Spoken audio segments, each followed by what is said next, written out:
चलिए आगे बढ़ेंगे। पाकिस्तान अपनी नापाक हरकतों से बाज नहीं आ रहा है। सीमा पार से घुसपैठ कराने से लेकर के नाकाम हो रहा पाकिस्तान अब ड्रोन के जरिए भारत में नशे की खेप भेज रहा है। शनिवार देर रात को भी उसने ड्रोन के जरिए भारत में हेरोइन भेजने की कोशिश की, लेकिन बीएसएफ के सतर्क जवानों ने उसके मंसूबों पर पानी फेर दिया।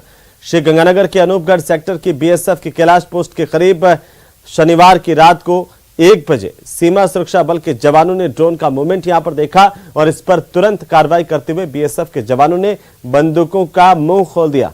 तकरीबन 1.5 दर्जन फायर पाकिस्तानी ड्रोन पर किए गए और इसके बाद पाक तस्करों का ड्रोन वापस पाकिस्तानी सीमा क्षेत्र में लौट गया। रविवार तड़के बीएसएफ के जवानों ने क्षेत्र में सर्च ऑपरेशन चलाया। इस ऑपरेशन के दौरान लगभग 3.5 किलो अवैध मादक पदार्थ हेरोइन के पैकेट यहां से बरामद किए गए हैं। इसके साथ ही काले रंग का बैग भी बरामद हुआ है जिसमें हेरोइन के 4 पैकेट रखे हुए थे। बैग पर लिखा पता एक दुकान का निकला जो पाकिस्तान के लाहौर में स्थित है। सीमा सुरक्षा बल के साथ अन्य सुरक्षा एजेंसियां भी इस क्षेत्र की सघन जांच में लगी है और इसके साथ ही संदिग्ध लोगों के मूवमेंट को लेकर के लगातार नजर बनाए हुए हैं ताकि सीमा पाकिस्तान से आ रही इस हेरोइन की खेप की डिलीवरी लेने वाले लोगों तक पहुंचा जा सके।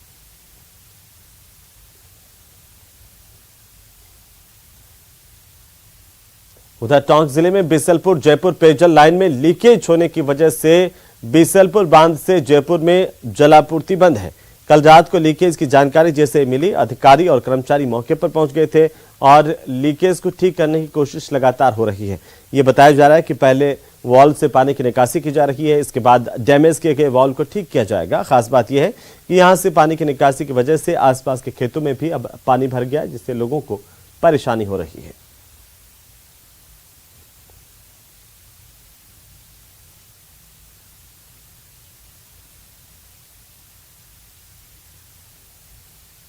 जयपुर बीसलपुर पेयजल लाइन में लीकेज है। 5 नंबर का वाल लीकेज होने के बाद में जयपुर की जलापूर्ति बाधित है। सूरजपुरा प्लांट से जयपुर तक जो लाइन जाती है उसका वाल्व नंबर 5 नंबर वाल्व में लीकेज के बाद में उसका काम है वो लगातार दुरुस्त करने की कोशिश की जा रही है। आप तस्वीरों के जरिए देख पा रहे हैं जो वाल्व है वहाँ से पानी निकासी का काम फिलहाल चल रहा है। करीब दर्जन भर से ज़्यादा पंप लगा करके पानी निकालने का काम किया जा रहा है। पूरा पानी निकलने के बाद वाल्व जो लीकेज है वहां से उसको दुरुस्त कर दिया जाएगा। वाल्व दुरुस्त होने के 6 से 7 घंटे बाद जयपुर में पानी पहुंचता है और उसके बाद में पानी का जो है आपूर्ति सुचारू रूप से चालू हो पाएगी। सूरजपुरा प्लांट के जो हेड हैं मिश्रा जी, उनसे बात करने की कोशिश करते हैं। क्या तकनीकी समस्या आई है, लीकेज कैसे हुआ? ये लीकेज तो ऑटोमेटिक हो जाता है, इसमें कोई ऐसी बात नहीं, टेक्निकल के हिसाब से नहीं, पानी के दबाव के कारण कभी कभी ये लीकेज हो जाता है। इसको ठीक कर दिया जाता है, ऐसी कोई परेशानी नहीं है। हम लोग युद्धस्तर पर लगे हुए हैं और जल्दी से जल्दी ठीक करने की कोशिश कर रहे हैं। देर रात से लीकेज है, जयपुर से अधिकारी भी मौके पर पहुंचे, आप भी यहाँ कैंप किए हुए हैं लगातार। समस्या यह है कि एक तो जयपुर की जलापूर्ति बाधित है और यहाँ पर भी पानी की वजह से खेतों में पानी भर गया। कब तक सुचारू रूप से इस वाल्व को ठीक कर लिया जाएगा? लगभग 4 से 5 घंटे में इसको ठीक कर लिया जाएगा। बिल्कुल, कहने का मतलब 4 से 5 घंटे में इस वाल्व को ठीक कर लिया जाएगा और ठीक 6 से 7 घंटे बाद जयपुर में पानी पहुंच जाएगा और उसके बाद में सुचारू रूप से जो जलापूर्ति जयपुर में होती है वो होती रहेगी। न्यूज़ 18 राजस्थान, दौलत पारिक, टोंक।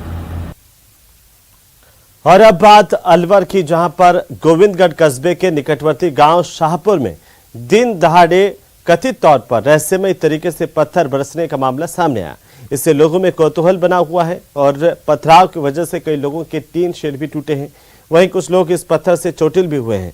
सूचना के बाद गोविंदगढ़ थाना पुलिस और तहसीलदार ने मौके का मुआयना किया। फिलहाल पुलिस इस रहस्यमय पत्थर की बारिश का पता लगा रही है। सब गांव को पता है, बताया किसको? कितने दिन से आ रहे हैं? आज हो गए 5 दिन हो गए, 4-5 दिन। 5 दिन हो गए। 5-6 दिन। 3 भी टूटे हैं? 3 तो ये पक्के 3 है, इन पे कहाँ टूट रहे हैं? 3 तो अच्छा। 3 तो नहीं टूट रहे हैं। नहीं, जैसे देखा। हाँ, ये कच्चे तो टूट जाते हैं। और पक्का नहीं टूटता है। अच्छा, गांव में डर वर भी है इस बात का? डर नहीं है, आदमी को लग रहा है तो उनको डर नहीं होएगा। इसमें मोटे मोटे पत्थर आते हैं, अचानक आते हैं, पता नहीं लगता कैसे आते हैं, कैसे कहाँ से आते हैं, कोई पता नहीं है। कुछ दिन पहले सोच रहे थे कोई आदमी भटक रहा, फिर इसको 4-5 दिन हो गए लगातार। कोई इतने मोटे मोटे पत्थर आते हैं जो आदमी मरने की भी उम्मीद हो सकती है। इसमें ऐसा पत्थर आते हैं, कोई टीनों में, कई टीनों में सुराख कर दिए हैं, कई मकानों में ऐसा सिस्टम हो रहा है। छतों पे आते हैं ज्यादातर, जहाँ वहाँ आते हैं ये जहाँ आवाज आती है। तो चलिए, ब्रेक के बाद एक बार फिर से आपका स्वागत है और अगली खबर का हम रुख करेंगे। धौलपुर भरतपुर जिलों में 7 दिवसीय टेसू झांझी महोत्सव मनाया जाता है, जिसे लेकर के कुंभकार पूरे परिवार के साथ ये टेसू झांझी बनाने में जुटे हुए हैं। आखिरकार ये टेसू झांझी क्या है, देखिए खास रिपोर्ट।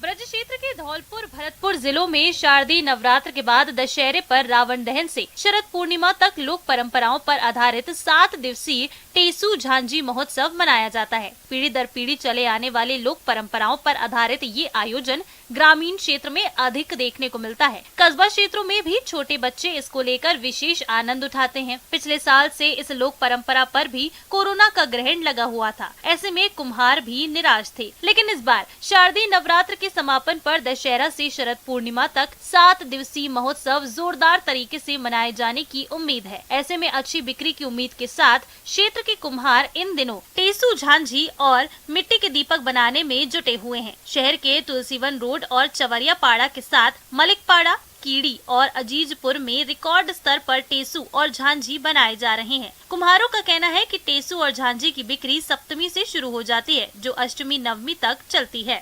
मिट्टी बना के नहीं, फिर चाक पे बनाया जाता है नीचे का प्याला, उसमें लकड़ी गाड़ी जाती है, लकड़ी गाड़ के नहीं फिर चेहरा लगाया जाता है, उसमें चेहरा लगा के बाएँ वगैरह लगाई जाती हैं, उसके बाद फिर कागज़ वगैरह लगाई जाती है।